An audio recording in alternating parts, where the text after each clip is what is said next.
Dequia D. Hubbard lost the rights to the term Dianetics in the early 50s, and then he brought about the term Scientology to replace it, along with past lives being a factor in the creation of a reactive mind. I remember seeing the TV commercials for Dianetics in the 1980s. I thought Scientology replaced Dianetics with LRH's resurgence in popularity in the early 60s and new book. What I am not clear on, no pun intended, is when, how, and why Dianetics came back to LRH's usage. Can you explain the history of the word from the loss of the rights to the word to current use? Yeah, this is a good question, actually. So Dianetics actually has a kind of an interesting history within the world of Scientology. Hubbard owned Dianetics, obviously. He wrote it, and it was, a big runaway bestseller in 1950. By 1951, it was tanking. He was involved in all kinds of personal nonsense, kidnapping his daughter and his wife, taking him to court. And this was actually being splashed around in media, and he had fled to Cuba for a while. I mean, there was all kinds of nonsense going on. And he was burning through cash and bankrupting the organizations and sort of trashing the whole thing. In mid-1951, I believe, late 1951, he got a bit of a bailout. An oil millionaire in Wichita, Kansas, named Don Purcell, offered to go into partnership with Hubbard, and they would salvage Dianetics, because I think there were suits, and I think the whole thing was tanking pretty bad.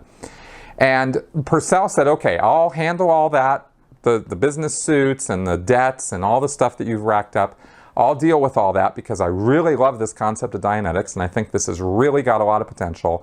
And so you and I, I'm gonna own these copyrights because I'm going to. This is how I understand it. I could be wrong about this, but this is how I understand it went down. Is that Purcell got control of the copyrights in bailing out Hubbard from the bankruptcies and debt collectors and tax man and everything else that was coming after him. So Hubbard agreed. And they formed this kind of partnership. And Hubbard set up shop in Wichita, Kansas, and proceeded to develop Dianetics. And this is where the first inklings of Scientology started coming from at the end of 1951, beginning of 1952. This is when the word Scientology first appears, I think, in print in November 1951, and in a lecture shortly thereafter in early 1952. So he's got this term that he's drug out, and I think Hubbard said, and I believe that he had actually invented the term Scientology many years before, and was dragging it back out, and was maybe starting to think with the idea of religious overtones, spirituality. He was kind of moving in this direction. They'd already been talking about the concept of past lives, with the book Science of Survival that was published in early 1951, mid-1951. There was the concept of theta and this life force, this elan vital. And so Dianetics was already morphing before Don Purcell even got on the scene. But then, like I said, he got the copyrights. And Hubbard proceeded to treat Don Purcell like he treats everybody. He treated him like crap. And their partnership was not long-lived, and Hubbard was running up debt again and doing his usual irresponsible, tearing through money and basically not honoring his obligations or dealing with the organization in any kind of sensible fashion. So Purcell was getting a little impatient about all this, and then I think there was some lawsuits or some criminal prosecution, maybe for practicing medicine without a license. I think that was happening. Charges were being brought in New Jersey, somewhere. That definitely happened. I think there might have been some other things happening in Wichita itself. There were some rumblings that were making Hubbard concerned, and he was the kind of guy who flighted around. When the going got rough, he took off. That was Hubbard's, operating pattern through all the years of Dianetics and Scientology. So things started looking rough. He blamed Purcell. He blamed everybody but himself, of course. And he took off to Phoenix, Arizona. And he had then, I think this was by 1953, he had founded and set up the Church of Scientology and Church of American Science or something, and Church of Spiritual Technology, or not that, but something like that. And so he set up these three corporations, and got religious recognition for Scientology pretty soon after that.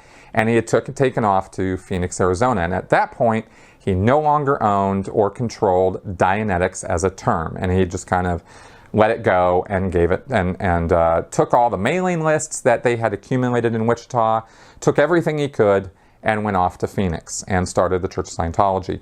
Then he was engaged in almost pure Scientology research, talking about exteriorization, trying to pop people out of their heads spiritually so they could, see the room and take off and go visit the moon and, that kind of nonsense.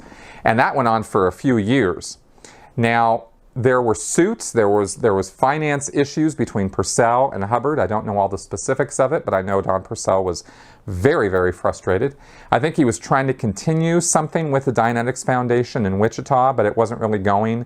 And Don Purcell was not L. Ron Hubbard, so he, didn't have the character or temperament or imagination to carry on with Dianetics the same way that Hubbard did, and it ended up tanking. And by 1954, late 54, I believe, don't quote me on the dates on this, but definitely by 1955, all the copyrights went back to Hubbard. Purcell just said, okay, that's it, I'm done, I can't deal with this anymore. You take it all back, and I just want to pull out. And he went off and got involved in some other pseudoscientific thing because Purcell was kind of interested in really helping people and helping himself, but he didn't really have the best of judgment. So he went off and did his own thing, and he gave Dianetics back to Hubbard. Hubbard then published a book in 1955 called Dianetics 55. And this was a book that was meant to be a direct follow-up to Dianetics, but really was all about Scientology principles and techniques. It really didn't. It was mostly known in the Scientology world from that point forward as the manual of communication, because most of what Dianetics 55 covers has to do with communication and using communication principles in auditing. And it also talks about how they had given up using the e-meter too. And from 1955 to 1957, there was no e-meter being used because Hubbard at that point had gotten sick and tired of Volney Matheson and the fights he was having with him, because Volney Matheson had invented the e-meter, had been licensing or selling it through the Dianetics and Scientology groups, and Hubbard was getting whatever cut he was getting, but he wasn't the owner of it, and he wanted it to be the Hubbard, electrometer or whatever, and Volney Matheson wasn't interested in selling it to him. So they finally broke off, again, like Hubbard always did with people. So in the book Dianetics 55, Hubbard talked about that. He said, yeah, we always knew the meter was going to be a temporary tool for us, and so now we don't need it at all, and we were doing this kind of auditing which involves looking around at things, touching things, and it was called objective auditing or objective processing, as opposed to subjective processing, which is, in your head thinking kind of auditing. Objective processing was supposed to be an undercut to subjective auditing, and you would use it to get people under control and get them to control themselves, and and you could just run hours and hours and hours of this objective processing on people. That's what Hubbard had been working on all those years. So he then attempted in 55 to kind of bring the Dianetics people and the Scientology people together and sort of reunify them. And there was a Congress held in 55 called the Unification Congress. And it was open to the public, it was open to everybody, and Hubbard was trying to bring these people back on board and get them aligned with what he was doing now with Scientology. And moving forward into this religious philosophy that he was saying out of one, depending on what you read on what day, he was saying in one hand that it's not religious, it's not a religion, it's a religious philosophy. Yet on the other hand, he's over here with a creed and sermons and, Sunday services, and, he's talking about, curing people and stuff. So he's trying to have his cake and eat it too with this, and he's got Dianetics now back under his control, but he's really focusing his attention on Scientology. Come around to about 10 years later, and we're at St. Hill in England. Hubbard has now purchased this property. He's delivering this course to students who are coming from around the world. It's called the St. Hill Special Briefing Course. And during the period of that time, he was doing a ton of research again, In other words, messing around with people's heads, because it wasn't really research. When I use the word research and L. Ron in the context of Scientology, I mean that's what he called it, okay? I'm not talking about real scientific research. It's a bit of a misnomer, just like calling auditing counseling, because it's not really that. But, you know, I just have to use these words because I don't, you know, anyway, Hubbard was just messing around and using students as guinea pigs and trying different processes and procedures and techniques. And he was developing a lot of what became modern Scientology. The 1950s were a much looser, goosier type of time period, and in the 1960s is when Hubbard developed the bridge to total freedom, the concept of levels of spiritual awareness, which are reflected on the bridge, and he developed lots of different kinds of processes. He had thousands of processes at this point, objective and subjective, and he started bringing back Dianetics. Okay, that's what I wanted to get to here with St. Hill. He had a different routines, different procedures or techniques, and one of them was routine 3. And that had something to do with recalling things in the past and Dianetics type activity. And so R3, that was the designation for that class of processes, and he started giving lectures and talking about bringing back doing Dianetics, because he said, you know, a lot of you guys are doing all this Scientology auditing and you don't know where it came from. You don't understand book 1. You haven't read Dianetics. You don't know where all this stuff comes from and the whole concept of what we're doing with this thing called a reactive mind. So he started pushing Dianetics again, but he refined it and he started coming up with ways that you could deal with engrams, these painful, you know, incidents in your past of moments of pain and unconsciousness. He started figuring out new techniques using the e-meter, because of course in 1957 they reinvented the e-meter with the transistor, and Hubbard had that completely under his control because a Scientologist invented that and gave it to him, and Hubbard had full copyright and control over the Hubbard electrometer, or electropsychometer, I should say. So that was 1957 forward. So by St. Hill's time, they had developed the Mark IV e-meter, and they were using this, and they were bringing back Dianetics. Come around 1968, 1969, you get this resurgence of Dianetics where Hubbard starts talking about bringing it back to cure people of things and also to train auditors to be better auditors. And what he comes out with is something called standard Dianetics. And this was the rage for a little while, but it was mainly used as a training tool. It wasn't really used so much as a way to get people up to, you know, clear an OT. There was all these Scientology procedures to do that. And there were lots of changes through the years here. So really it almost depends on what month you're talking about as far as, you know, what fit where, because there were just changes happening all over the place. But there was a period of time here where standard Dianetics was a revamped, retooled form of Dianetics.